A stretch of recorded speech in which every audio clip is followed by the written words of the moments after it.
Coin parotta, mutton കറി, പപ്പടം, വെട്ടുകേക്ക്, ചായ ഇവയെല്ലാം ചേർന്ന ഒരു കിടുക്കാച്ചി കോമ്പിനേഷൻ. കേട്ടിട്ടുണ്ടോ അത്തരത്തിലൊരു രുചി സമ്മേളനത്തെ കുറിച്ച്? എന്നാൽ കേട്ടോളൂ, അത്തരത്തിലൊരു വേറിട്ട രുചി സമ്മാനിക്കുന്ന ഒരു കടയുണ്ട്.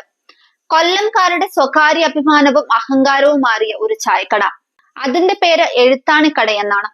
എഴുത്താണിക്കടയിലെ രുചി കൊല്ലംകാർക്ക് എന്നും ഹരമാണ്.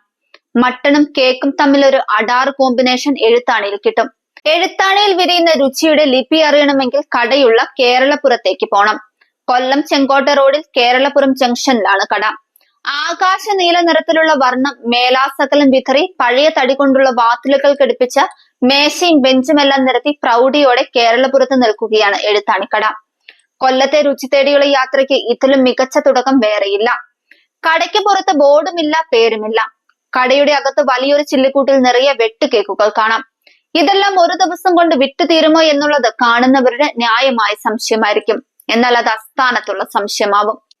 ഒരു ദിവസം ഏകദേശം 3500 വെട്ടുകേക്കുകൾ വരെ അവിടെ വിറ്റുപോകും. 1948 എഴുത്താണിക്കട കൊല്ലത്തിന്റെ അഭിമാന ഇടങ്ങളിൽ ഒന്നായി മാറിയത്. ജവാനായിരുന്ന മീറ സാഹിബ് രാഷ്ട്ര സേവനത്തിന് ശേഷം ഉപജീവനത്തിനായി തുടങ്ങിയ ചെറിയൊരു ചായക്കടയാണിത്. അദ്ദേഹവും സഹോദരങ്ങളും ഒരുമിച്ച് തുടങ്ങിയ ഈ കടയ്ക്ക് എഴുത്താണിക്കട എന്ന് പേരിട്ടത് നാട്ടുകാരാണ്. മീറ സാഹിബിന്റെ കുടുംബ പേരാണ് എഴുത്താണി. അത് ചേർത്താണ് കടയ്ക്ക് ഈ പേര് കൈവന്നത്.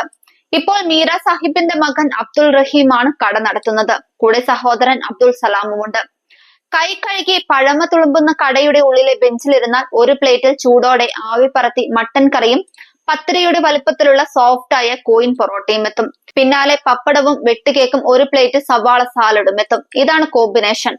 താറാവ് മുട്ട, മൈദ, സോഡപ്പൊടി, സൺഫ്ലവർ ഓയിൽ, പഞ്ചസാര, ഏലക്കായ എന്നിവ ചേർത്താണ് വെട്ടുകേക്ക് ഉണ്ടാക്കുന്നത്.